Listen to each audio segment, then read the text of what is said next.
Donald Trump ऐसा क्यों करते हैं? उन्हें सारी दुनिया का क्रूड ऑयल, पेट्रोकेमिकल्स क्यों चाहिए? क्या करना चाहते हैं वो? दरअसल उनकी कोशिश ये है कि तेल, जो ईंधन का एक बहुत ही व्यापक और ज़रूरी रूप है, उस पर कम से कम उनका नियंत्रण हो जाए और उनके द्वारा बनाए हुए नियमों को दुनिया में माना जाए, ताकि ट्रंप की वाह सब तरफ हो और वो सबसे पावरफुल लीडर हो। हर कोई यही चाहता है कि मैं सबसे पावरफुल हूँ, मेरे पास सारा पैसा हो, और अमेरिका और ट्रंप भी कुछ ऐसा ही चाहते हैं। लेकिन अमेरिका शायद ये बात भूल रहा है कि रूस अपने आप में पावरफुल तो है ही, पुतिन भी एक ज़बरदस्त पावरफुल नेता हैं, लेकिन अमेरिका की इस हरकत ने एक बार फिर से रूस के साथ उनकी तनाव की स्थिति को और तनावपूर्ण और ख़तरनाक मोड़ पर ला खड़ा किया है। बात करेंगे इस बारे में पूरी विस्तार से, ये खबर आपको बताएंगे। नमस्कार, मैं हूं आशीष त्रिपाठी और उत्तरी अटलांटिक महासागर में हफ्तों से चले हाई वोल्टेज ड्रामे के बाद अमेरिका ने जो किया वो जियोपॉलिटिकल लेवल पर, यानी विश्व की राजनीति में खतरनाक रूप से भूचाल ला सकता है। अमेरिका ने रूस के झंडे वाले एक तेल टैंकर मारिनेरा को जब्त कर लिया है और इस पूरी सैन्य कार्यवाही ने वैश्विक राजनीति में खलबली मचा दी है, क्योंकि इस ऑपरेशन के दौरान रूसी नौसेना के युद्धपोत और पनडुब्बियां भी उसी क्षेत्र में मौजूद थीं। इसके अलावा कैरेबियन सागर में वेनेजुएला से आ रहे एक तेल टैंकर को भी अमेरिकी कोस्ट गार्ड्स ने पकड़ लिया। अमेरिकी होमलैंड सिक्योरिटी सचिव क्रिस्टी नोएम ने दोनों जगह सफल मिशन की पुष्टि करते हुए इसे घोस्ट फ्लीट के खिलाड़ी बताया और घोस्ट फ्लीट के खिलाफ इसे बड़ी चोट भी बताया।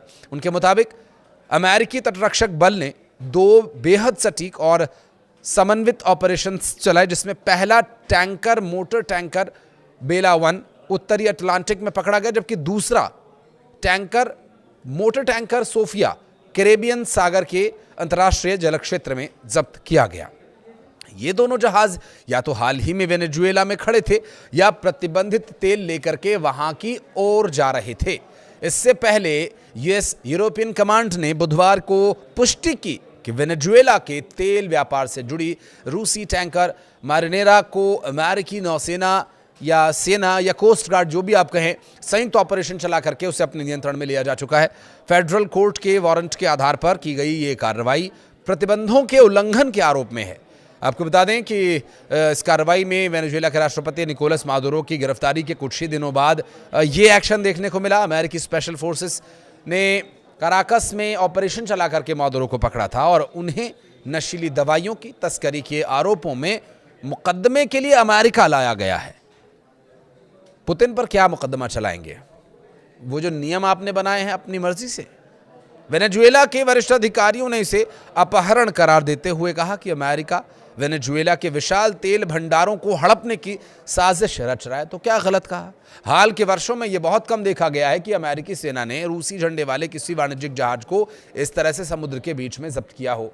उन्हें भी डर है कि रूस, जो कि पुतिन के नेतृत्व में सालों से चल रहा है और पावरफुल तो वो है ही, और ख़ुद पुतिन भी पावरफुल है। ऐसे में जानकारों का मानना यह है कि इस घटना के बाद रूस की ओर से कड़ी प्रतिक्रिया आएगी और स्वाभाविक है यूक्रेन और वेनेजुएला के मोर्चे पर जारी तनातनी और अधिक हिंसक भी हो सकती है।